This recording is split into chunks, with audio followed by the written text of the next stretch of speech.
Maravilha, vamos lá. Continuando aqui o nosso estudo, a partir da nossa leitura, vamos voltar um pouquinho e avançar. Diante disso, a leitura mais responsável de Salmo 51:5 é a que reconhece que nele uma expressão hiperbólica e pessoal da profundidade da consciência de pecado de Davi diante de seu próprio ato com Batseba, um recurso poético hebraico comum, em que o salmista intensifica a confissão, remontando-a até a própria origem da sua existência, sem que isso constitua uma proposição doutrinária sistemática sobre a amartiologia de toda a espécie humana. Então, Davi não estava justificando, dizendo, não, já nasci pecaminoso, então não havia como evitar. Não, ele está mostrando a profundidade do seu arrependimento, do seu erro. É significativo que nenhum outro salmo, presta atenção, é significativo que nenhum outro salmo penitencial, nem os de Esdras, nem os de Neemias, nem as orações de confissão coletiva de Levítico e Números, repita esta mesma fórmula como base para uma doutrina de culpa herdada, o que sugere fortemente que se trata de um recurso retórico pessoal de Davi e não de um artigo de fé transmitido por toda a tradição do Antigo Testamento. Entende, irmão? Então, foi uma colocação pessoal de Davi, não é uma doutrina. Para ser doutrina, teria que ter mais referências, é, mais pronúncias parecidas com esta, para que pudéssemos acreditar que, de fato, a essência do ser humano é o pecado. É neste ponto que a tradição patrística oriental se torna indispensável para este capítulo, porque ela preserva uma leitura dos textos paulinos sobre o pecado que precede cronologicamente a formulação agostiniana e que nunca desenvolveu a doutrina da culpa herdada. João Crisóstomo, em suas homilias sobre a Epístola aos Romanos, homilia 10 sobre Romanos 5:12, ou homilia 10ª sobre Romanos 5:12, ao comentar exatamente o texto que Agostinho usaria como pilar da doutrina ocidental, afirma que a morte passou a todos os homens por causa do pecado de Adão, mas não desenvolve daí a ideia de que todos os homens sejam contados como culpados pessoalmente pelo pecado de Adão. Presta atenção. O T de Romanos 5:12 não diz que o pecado passou a todos os homens por causa de Adão. Diz que a morte passou a todos os homens por causa do pecado de Adão. Também fala que o pecado entrou no mundo por meio de um homem. Ora, lógico, irmão. Quem foi que pecou? Não foi Adão o primeiro a pecar?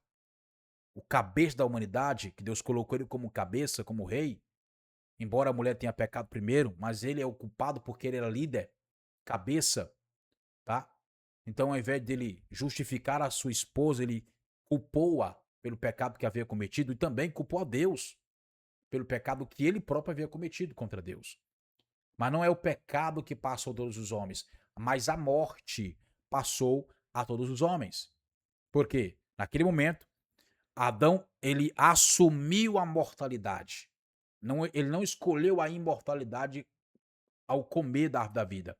Ele escolheu a mortalidade ao comer da árvore do conhecimento do bem e do mal. Ele nunca comeu da árvore da vida, só comeu da árvore que não poderia comer. Então, todos que vinham depois dele tinham a mesma genética, mortalidade, ia ter que morrer. Então, passou a todos os homens por causa do pecado de Adão, mas não desenvolve daí a ideia de que todos os homens sejam contados como culpados pessoalmente pelo pecado de Adão.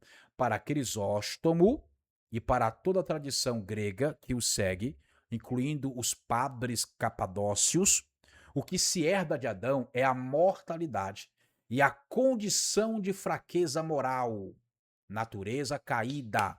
Aquilo que a teologia oriental, não é a nossa ocidental, a teologia oriental posterior sistematizaria sob o nome de pecado ancestral, tá? Propatoricon amartemam, e não a culpabilidade pessoal do primeiro pecado. Pecado ancestral é pecado que ou seja, meus ancestrais que cometeram lá atrás, o pecado que aconteceu lá atrás, trouxe mortalidade para hoje também. Ok? Glória a Jesus. Então, e não a culpabilidade pessoal do primeiro pecado. Esta é uma diferença terminológica e doutrinária real, não uma nuance cosmética.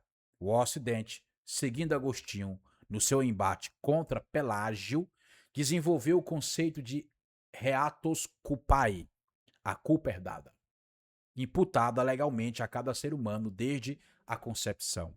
Enquanto o Oriente manteve-se apenas com o conceito equivalente a reatus poenai, a pena, mortalidade, corrupção, sofrimento, herdada, sem a imputação de culpa pessoal, tá? Sem a imputação de culpa pessoal. É essencial que o leitor entenda que esta obra, você que está aqui estudando comigo, esta obra não está, com isso, adotando a posição de Pelágio, que Agostinho refutou com razão no Concílio de Cartago de 418 e que a Igreja historicamente rejeitou como herética. Pelágio ensinava que o ser humano nasce moralmente neutro, isso não existe, irmão, sem qualquer enfraquecimento herdado de Adão, e que o pecado de Adão afetou apenas a ele mesmo, servindo aos demais unicamente como mau exemplo a ser imitado ou não por livre escolha. Não existe isso, tá? Não é assim. Esta posição é insustentável diante da observação mais elementar da experiência humana e diante do próprio texto de Romanos 5, que afirma categoricamente que a morte reinou, mesmo sobre os que não pecaram, a semelhança da transgressão de Adão. Quem? Crianças, bebês. Romanos 5,14. Crianças morreram. Crianças morreram e elas não pecaram como Adão pecou. Nem tinham pecado, eram bebês, eram crianças. Glória a Jesus.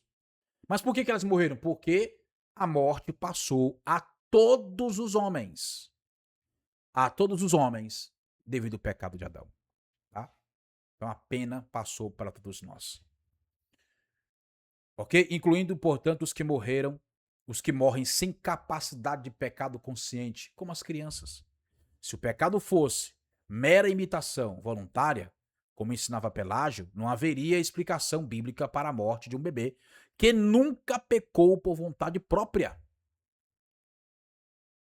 Aleluia! A posição defendida neste livro, neste material, neste curso, está, portanto, entre as duas margens. Contra Pelágio, afirmamos que existe, sim, uma condição real, herdada e universal de fraqueza moral proveniente de Adão, natureza caída, que temos chamado aqui de natureza humana caída, e que essa condição garante que, sem exceção, todo ser humano que atinge o uso da razão venha efetivamente a pecar. Romanos 3,23, porque todos pecaram. Contra Agostinho, negamos que essa condição constitua, em si mesma, culpa moral pessoal imputada antes de qualquer ato. A criança que morre antes do uso da razão não é, nessa leitura, culpada de pecado algum, ainda que sujeita, como todo descendente de Adão, à mortalidade universal. Calvino, que sistematizou a posição agostiniana com maior rigor na tradição reformada, define no livro 2 das Institutas, capítulo 1, seção 8, a depravação herdada como uma corrupção que se propaga por via de infecção, de modo que já no ventre materno a criança carrega a semente do pecado. Berkhoff, em sua teologia sistemática, distingue tecnicamente entre o pecado original, enquanto realidade herdada é peccatum originans, e os pecados atuais que dela decorrem, peccatum actuali, mas mantém, como Calvino, que a própria condição herdada já constitui culpa diante de Deus, não apenas fraqueza. Charles Hodge, na sua teologia sistemática, defende a imputação imediata do pecado de Adão à sua posteridade com base numa unidade federal e representativa. Adão como cabeça de aliança, não apenas cabeça biológica, tá? Mas cabeça de aliança, não apenas como cabeça biológica.